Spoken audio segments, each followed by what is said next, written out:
भारत सरकारने खत अनुदान व्यवस्थेत ऐतिहासिक पाऊल उचलत एकत्रित ई-बिल प्रणाली म्हणजेच त्या ठिकाणी सुरू केलेली असून या नव्या डिजिटल प्लॅटफॉर्ममुळे देशातील खत कंपन्यांना मिळणार आता सुमारे 2 लाख कोटी रुपयांचे खत अनुदान आता पूर्णपणे ऑनलाईन, पारदर्शक आणि वेगवान पद्धतीने त्या ठिकाणी आता प्रक्रिया होणार आहे. ही प्रणाली केवळ प्रशासकीय सुधारणा नसून देशातील खत पुरवठा साखळी, आर्थिक शिस्त आणि दीर्घकालीन शेतकरी हित यासाठी अत्यंत महत्त्वाची मानली जात आहे. तर ही ई बिल प्रणाली म्हणजे काय आहे नेमकं, ती कशासाठी आणि कोणाला फायद्याची ठरणार आहे आणि येणारे त्या ठिकाणी त्यांचे तांत्रिक एकत्रीकरण काय आहे याची सविस्तर माहिती आपण आजच्या व्हिडिओच्या माध्यमातून जाणून घेणार आहोत. त्यासाठी व्हिडिओ शेवटपर्यंत नक्की बघा. चला तर मराठी साईट यूट्यूब चॅनलमध्ये सर्व शेतकरी मित्रांचं स्वागत आहे. चला तर बघा, ई बिल प्रणाली ही खत कंपन्यांकडून सादर होणाऱ्या अनुदान दाव्याची संपूर्ण प्रक्रिया डिजिटल करणारी नवीन यंत्रणा चालू झालेली आहे. याआधी कागदी बिल फाईल हालचाल, मॅन्युअल तपासणी, मंत्रालयात प्रत्यक्ष फॉलो अशी वेळ खाऊ आणि गुंतागुंतीची त्या ठिकाणी होती. आता त्या ठिकाणी बदल करून बिल सादरीकरण, तपासणी, मंजुरी, पेमेंट ट्रॅकिंग हे सर्व एका केंद्रीकृत ऑनलाईन ई बिल प्लॅटफॉर्मवरून आता होणार आहे. तर त्यांचे ई-1 बिल प्रणाली खालील 2 त्या ठिकाणी तुम्हाला मी आता सरकारी सिस्टीमची एकत्रीकरणातून कशी करण्यात येत आहे ते सांगणार आहे.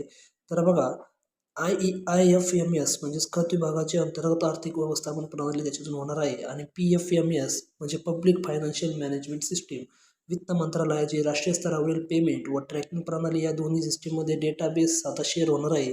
त्यामुळे डुप्लिकेट डेटा एंट्री टळेल, मानवाच्या त्या ठिकाणी चुका कमी होणार आहेत, फाईल अडकण्याचे प्रकार त्या ठिकाणी आता बंद होतील. ई बिल प्रणालीमुळे खत अनुदान व्यवहारामध्ये उच्च पातळीची त्या ठिकाणी पारदर्शकता येणार. त्याचे मुख्य फायदे म्हणजे प्रत्येक व्यवहाराचा टॅम्पर प्रूफ डिजिटल रेकॉर्ड त्या ठिकाणी राहणार आहे. ऑडिट, मॉनिटरिंग आणि चौकशीसाठी अधिक सोपं होणार आहे.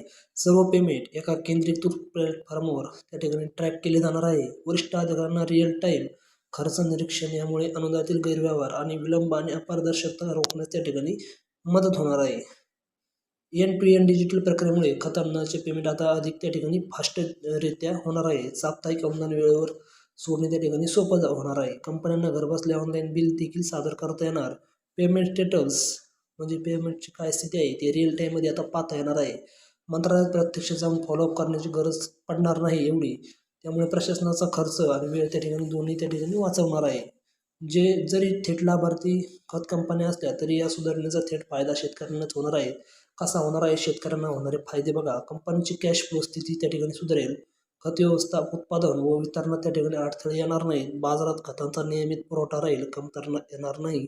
दीर्घकालीन पातळीवर किंमत स्थिरता राखण्यास त्या ठिकाणी मदत. सरकारचा दावा आहे की कडक ऑडिट ट्रेल आणि डिजिटल यंत्रणेमुळे अनुदानातील गैरप्रकार त्या ठिकाणी थांबतील, ज्याचा सकारात्मक परिणाम शेतीवर डायरेक्ट होणार आहे.